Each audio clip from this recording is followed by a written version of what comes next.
Hello, everybody. Welcome back to AsArt. Today, we're going to talk about Andor, the new Star Wars series, and why it kicks butt for world building. Let's go! Welcome back to AsArt. My name is Nick, and I got Kyle here with me. Pekka's with the Zero on Instagram. Go follow him. He's a super talented artist. We've been covering tons of shows here, from Rings of Power, House of Dragons, Severance, to Raised by Wolves, to Disney Plus shows, She-Hulk, you name it. We've been doing our best to cover it. And man, I was worried about Star Wars for a little bit. There was Boba Fett, and I was like, I don't know if I'm digging these shows as much. And go there, yeah. And then I'm like, I don't care about this new series. I remember even being at Comic-Con, they were advertising it like crazy. I'm like, I just don't care. Like, you know what I mean? Like, I'm like, why do I want to watch a prequel of a prequel? You know what I mean? It's just like a prequel of a prequel of a prequel, because it's a prequel to A New Hope, and then this is a prequel to Rogue One, right? Yeah. That's true. Yeah, so it's a prequel to a prequel. And I was like, I don't know. And then I just got to spit this out really quickly, just my one piece. That first opening scene, I thought I was watching like a Blade Runner world, and I was like, I like this version of Star Wars. Yeah. I like the grittiness. I like the underbelly. Yeah. It was just, I was like, oh cool, I'm digging this.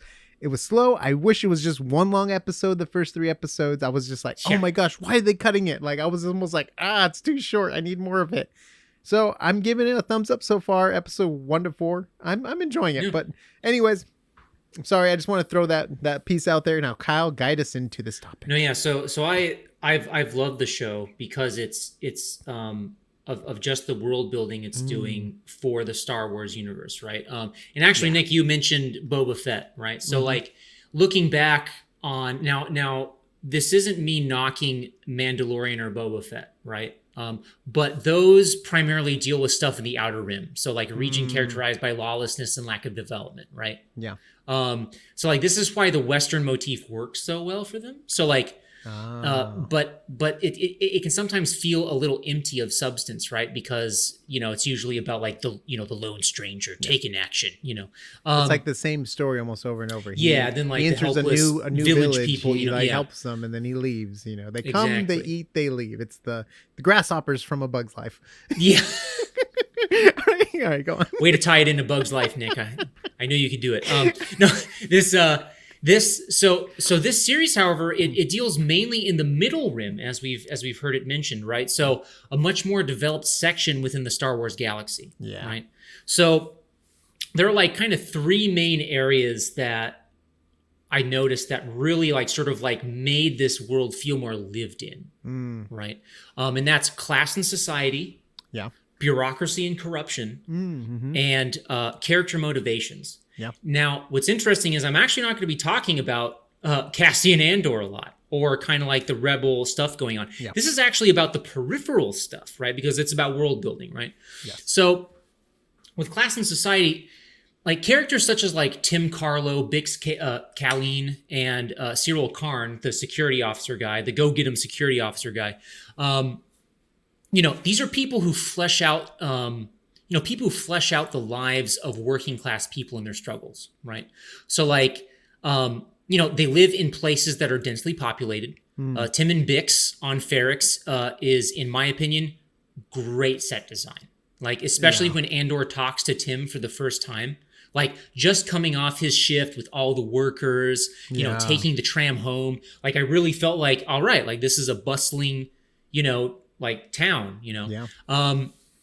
And then Cyril Karn's return to his mom's place, right, in episode 4. It's like this dense urban environment. So like it's interesting because during the sequence of his return, we see that, things are much more bustling and vibrant on the upper levels in the spaceport. But then as we see him descend through the elevator, right, and walk to her apartment, there's like hardly anyone walking around. It's a sterile environment, right? Yeah.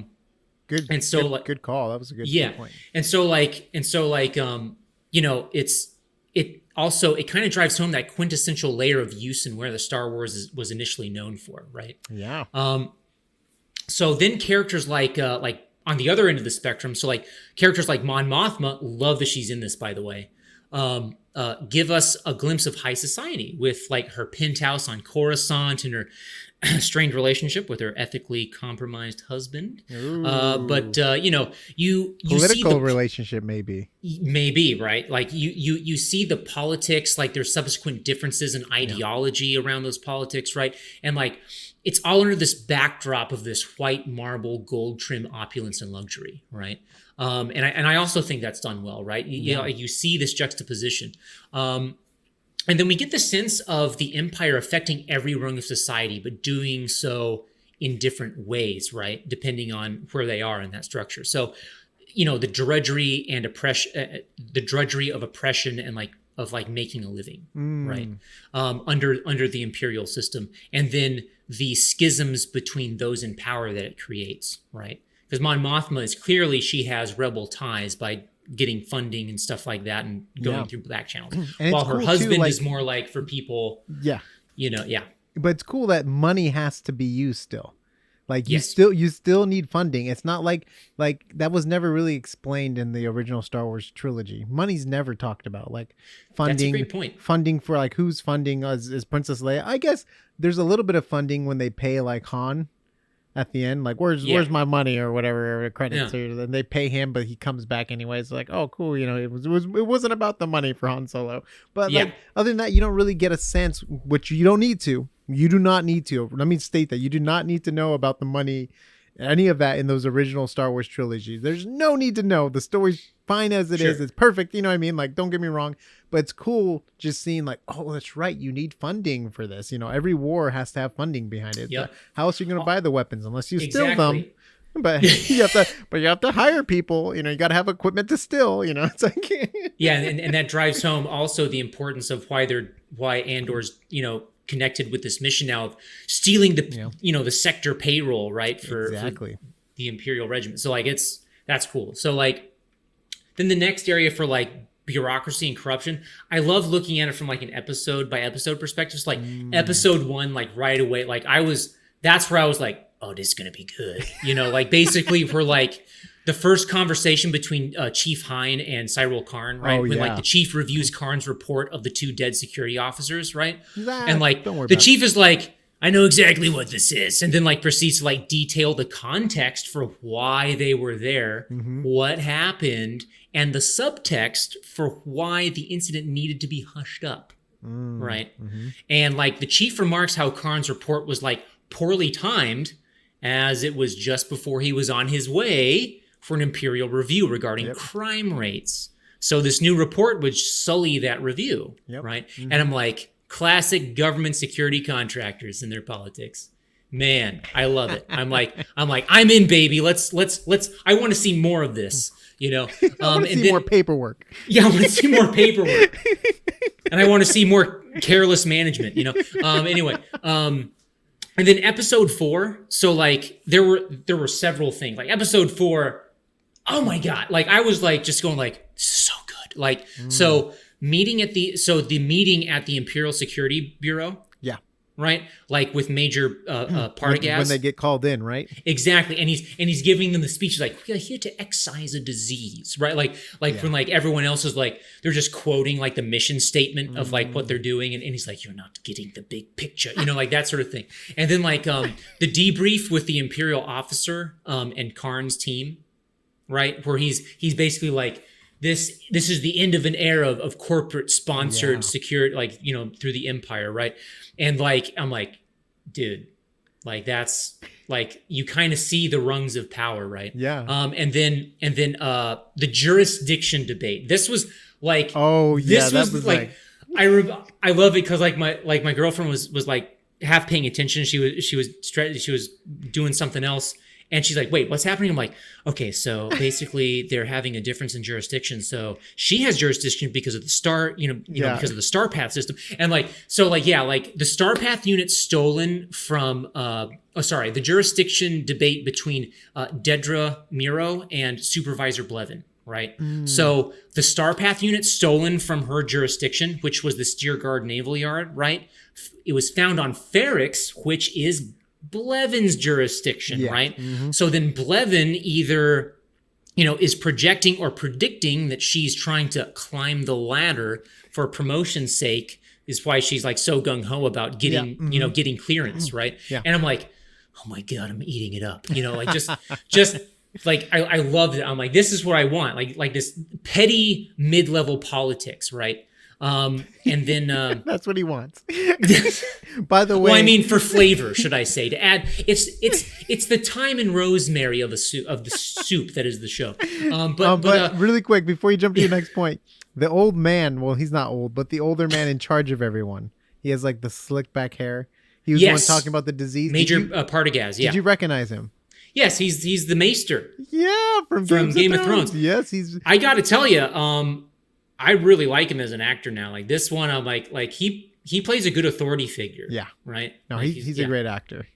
Like I could just feel the contempt. Maybe not the contempt, but just the disappointment from his entire staff. Just like But yeah. So the final fourth point for me is character motivations. So both Karn and Miro, they're both trying to work within the system to get what they want, right? So this is like in stark contrast to Star Wars' typical stories of people or groups seizing power, or rebelling against the system or the status quo, right? Or focusing on personal inner conflicts. Right. That's something that those three things is something they've always done. It's always been a core central theme throughout the stories, right? So we get to see people try to gain success under an oppressive government, right? By playing the office politics game, right? So like some of which like do this more tactfully than others. I'm looking at you, Karn, Cyril Karn. Boy, sometimes the go-get-'em attitude can really F things up, you know? So yeah, so that's why that's just the stuff I noticed that I'm just like, man, I love the show for the world building it's doing. And Kyle's a world building guy first. Before it comes to a lot of other stuff. I do tend to see and appreciate those things more readily. Yeah. Mm-hmm. And there's a lot of things I'm digging about the show. I did not expect. I went in with really low expectations, and I'm definitely entertained. And it's only been 4 episodes. Obviously there's 12. I think there's 12 episodes. So we still have some ways to go. 12. Yeah, there's 12 episodes. Solid number. So I think what they did was, instead of just doing longer 8 episodes, they're like, let's just cut them up. Disney 12. Plus, you remember when we used to have 26 episodes a season? Let's bring that back, huh? Oh, really? What was 26? No, I mean like back in TV days, like broadcast like television. Lost and like the big shows at the time, yeah, like ABC, and stuff like that. Yeah, all you youngsters, broadcast television. No, and it's so funny too, because like we're also doing She-Hulk every now and then. We'll film something when we get a chance, but those are really short episodes, and they're doing a lot. Yeah, so that's just very interesting. But I'm happy where this is going. I had my doubts, but I am definitely on board for this world. Keep it gritty, keep it real. I think there's a lot of practical sets. It feels like there's a lot of practical sets in this world, which is awesome. I thought that they would maybe use the technique they use on Mandalorian with the LED screens, or what, like the projection mapping, so they don't have to do green screen. Like they probably did use that in the show too, don't get me wrong, which looks good, but it's like, it's good to just have a real set around you to move a camera around it. And it's not like you're so fixated with certain stuff. So it looks good. I'm very happy with the show. And comment down below what you think. Do you like it? Do you think they're doing a good job building the world? Is there more things you want to see? Is it pointless to follow a character that we know is going to die? Let us know down below in the comments. We'll have a fun conversation about it. And then if you go on Instagram, follow Pecos with a 0. He's a super talented artist. He's also designing our cool shirts, which you can get at asart.space. But go check him out on Instagram. Let him know you came from AsArt. Let him know how much we love him here. And we'll see you on the next AsArt. Oh my God. Like hey, nice Chewbacca, man.